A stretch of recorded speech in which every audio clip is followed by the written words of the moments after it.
வணக்கம். மற்றொரு காணொளியாக சந்தித்திருக்கின்றோம்.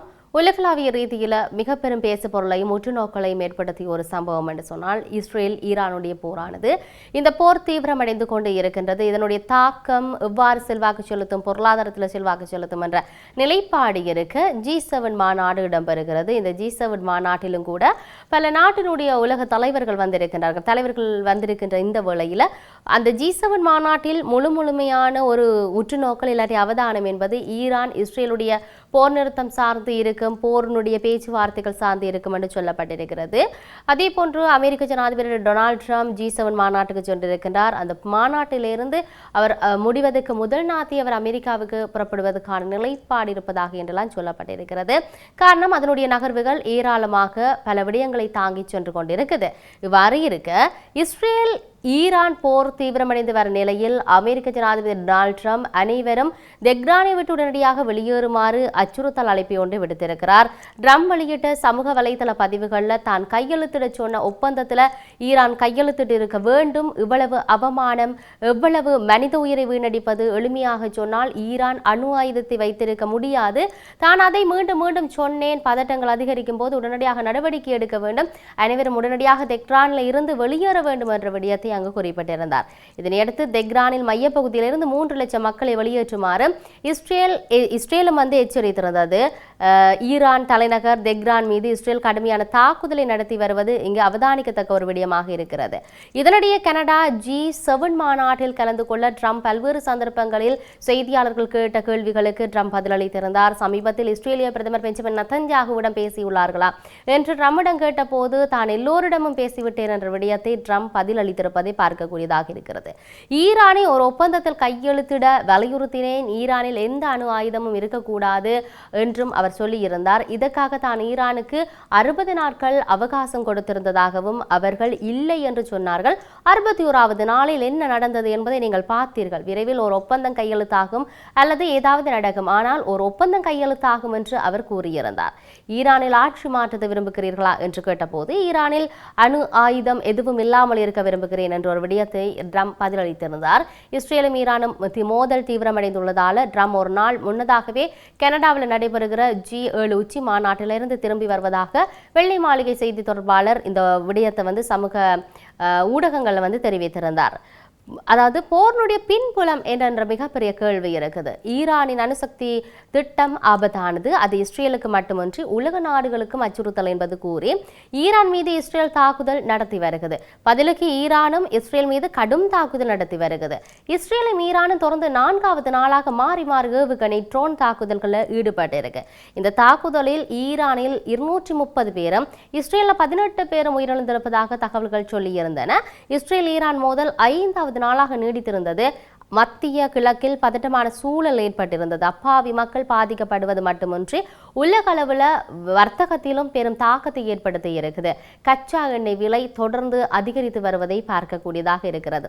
இதையும் தாண்டி ஈரானுடனான உக்ர மோதலுக்கு மத்தியிலும் காசாவில் இஸ்ரேலின் தாக்குதல்கள் தொடர்வதோடு நேற்று தினம் காலை தொடக்கம் இடம்பெற்ற அந்த குண்டு வெடிப்புகளில், குண்டு மழையில் 45க்கும் மேற்பட்டோர் கொல்லப்பட்டிருப்பதாக சொல்லப்படுகிறது.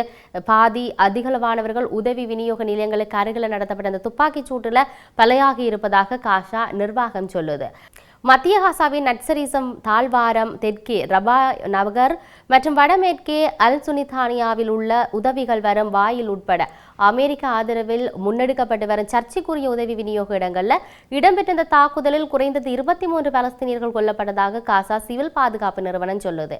இதில் தாழ்வார பகுதியில் உதவி விநியோக நிலையத்துக்கு அருகே ஒன்று திரண்ட மக்கள் மீது இஸ்ரேல் ஆளில்லா விமானங்கள் நடாத்திய தாக்குதலை தொடர்ந்து மத்திய காசாவில் உள்ள அல் அவ்தா வைத்தியசாலைக்கு 8 சடலங்கள் வந்ததாகவும் மேலும் 125 பேர் காயமடைந்திருப்பதாகவும் அந்த நிறுவனத்தைச் சேர்ந்த முகமது அல் முகைல் AFP செய்தி நிறுவனத்துக்கு தெரிவித்திருந்தார். காசாவுக்கான அனைத்து உதவிகளையும் கடந்த 3 மாதங்களுக்கு மேல் முடக்கிய நிலையில் காசா மனிதாபிமான நிறுவனம் என்ற இந்த அமைப்புக்கு உதவிகளை விநியோகிக்க இஸ்ரேல் அனுமதித்திருந்தது. ஐநா மற்றும் மற்ற பிரதான தொண்டு அமைப்புகள் உதவி விநியோகத்துக்கு மாற்றாகவே இந்த அமைப்பு இயங்கி வருகிறது.